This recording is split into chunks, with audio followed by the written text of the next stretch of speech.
Salut à vous les juristes, c'est Matt DEH et bienvenue sur Vulga Droit. Aujourd'hui dans ce Vulga News, on va parler d'un procès impliquant les opérateurs mobiles. Ouais, ils ont décidé de contester le régime d'autorisation pour le déploiement de la 5G qui a été mis en place par le gouvernement. Du coup, je vous propose qu'on aborde le sujet juste après l'intro.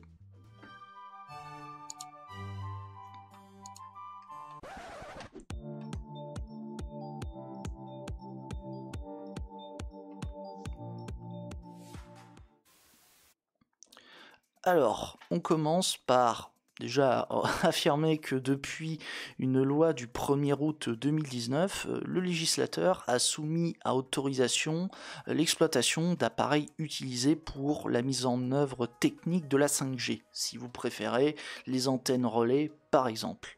Et non, malheureusement, ça ne concerne pas les puces 5G dans votre corps, navré pour vous, chers antivax. D'ailleurs, si on poursuit on va dire la lecture du communiqué, on remarque que l'autorisation est refusée auprès de l'opérateur mobile s'il existe un risque d'atteinte aux intérêts de la défense et de la sécurité nationale. Et malheureusement, ce qui est indiqué, c'est qu'en pratique, un refus d'autorisation, ça oblige l'opérateur non seulement à renoncer à installer l'appareil 5G qu'il avait l'intention d'utiliser, mais également à autre chose, à savoir à remplacer les appareils 2G, 3G et 4G du même équipementier qu'il avait déjà installé. Et tout ça, c'est lié à des contraintes techniques ainsi qu'à l'absence d'interopérabilité des appareils des différents équipementiers.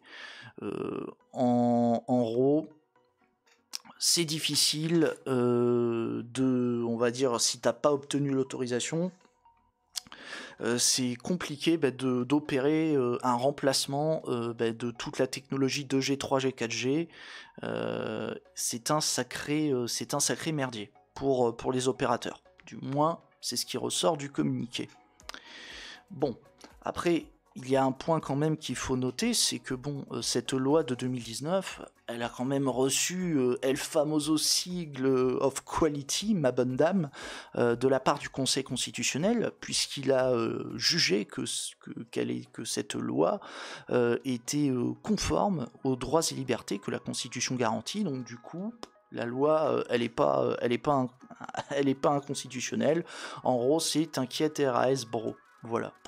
Il y a rien à signaler. Mais bon, après, même s'il y a le sigle of quality on va dire du Conseil constitutionnel, ça va pas empêcher les sociétés SFR Bouygues de contester devant le Conseil d'État les décrets qui ont été pris pour mettre en œuvre cette loi de 2019, à savoir les décrets qui mettent en place El Famoso régime d'autorisation. Voilà. Et les deux sociétés, elles estiment que ce régime d'autorisation, s'il a beau être conforme à la Constitution, pour ces deux sociétés, ce régime d'autorisation n'est pas conforme aux droits de l'Union européenne et à la Convention européenne des droits de l'homme. Autant dire que les deux sociétés avaient prévu le coup. Elles se sont dit, si on peut pas contester le régime du décret, on va dire le régime d'autorisation en contestant, en affirmant qu'il est contraire à la Constitution, on va contester sur le volet conventionnel. On va se dire, le régime d'autorisation, il est contraire au droit international, droit de l'Union européenne, Convention européenne des droits de l'homme. Voilà. C'est une petite stratégie contentieuse, ma foi sympathique. Bon, on poursuit. Puisque les sociétés, elles estiment en particulier que ce régime méconnaît la confiance légitime qu'elles avaient de pouvoir continuer à exploiter les autorisations d'utilisation des fréquences pour les réseaux 2 à 4G avec les équipements correspondants et pour les durées initialement prévues. En gros, elles étaient convaincues qu'elles allaient pouvoir encore continuer à utiliser la 2G et la 4G. Et malheureusement, face à cet argument, le Conseil d'État dit vous vous foutez un peu de ma gueule, parce que en fait, à l'occasion de l'attribution des fréquences qui sont nécessaires au déploiement de la 5G, les opérateurs, ils ne pouvaient pas espérer que les règles qui encadrent les équipements ne changent pas. Et ce, malgré les évolutions technologiques et les enjeux de sécurité. Donc pour le Conseil d'État, cet argument, c'est du pipeau. Voilà, je veux dire, il n'y avait pas la confiance légitime ici ne joue pas. Du coup, ça fait 1 pour Jean Castex et 0 pour les opérateurs mobiles. Oui, parce que je vous rappelle que qui dit décret dit que c'est Jean Castex qui l'a pris, c'est le Premier ministre. Petite piqûre de rappel. Mais bon, poursuivons. Après, vous vous dites, bon, c'est parti, la partie est terminée. Eh ben non, Bouygues Télécom et SFR n'abandonnent pas et considèrent que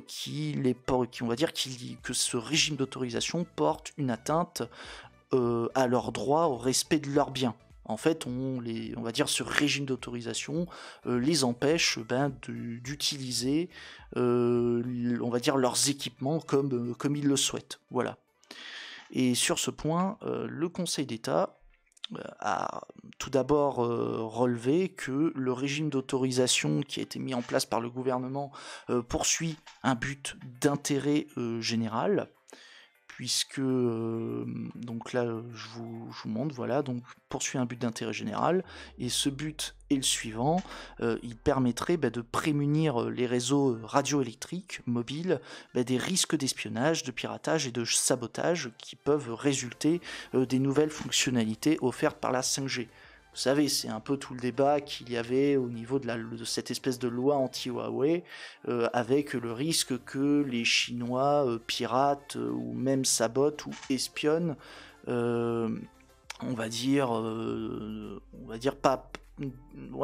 commettent ce petit acte via les nouveaux réseaux 5G en fait. Voilà. Il y avait un risque de sécurité, et c'est pour ça que le gouvernement estime que pour assurer cette sécurité, il fallait mettre en place ce régime d'autorisation. Donc ça, c'est la justification.